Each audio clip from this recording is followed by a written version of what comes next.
তুমিও বলবে। কবি কার্তিক ঘোষ। ভালো মেয়ে ঠিক কাকে বলে জানো?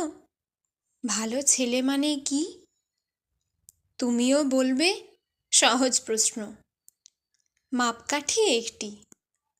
যে মেয়ে পেয়েছে অঙ্কে 100, যে ছেলে ভূগোলে সেরা, তারাই তো ভালো সবাই বলছে। হীরের টুকরো এরা।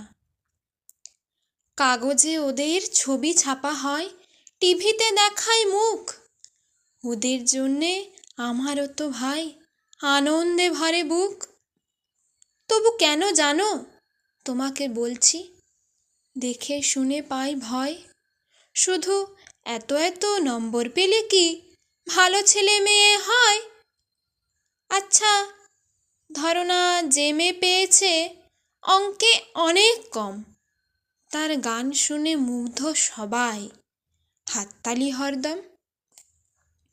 ওই যে ছেলেটা পাশ করে গেছে এবারেও টেনে টুনে, বলতে কি ভাই আমরা অবাক ওর আবৃত্তি শুনে। নাটকেও তার নেশা আছে খুব, পরের বিপদে ছোটে। পাড়ার তিন্নি বাংলায় নাকি 30 পেয়েছে মোটে। কিন্তু মেয়েটা খেলাধুলোতে 10খানা গায়ে নামি।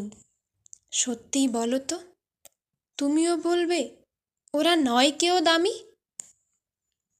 চাই যে অনেক ইঞ্জিনিয়ার, চাই আরও ডাক্তার, পাশাপাশি চাই শিল্পী, খেলুড়ে, স্নেহময়ী সিস্টার।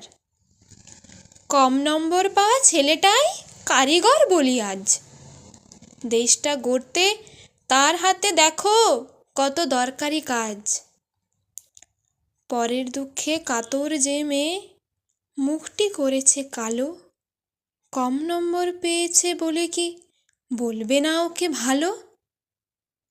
অভাবের টানে কলেজে পড়েনি, ছোট দরমার বাড়ি, তবুও ছেলেটা বাবা মাকে দেখে, ভাড়াতে চালায় গাড়ি।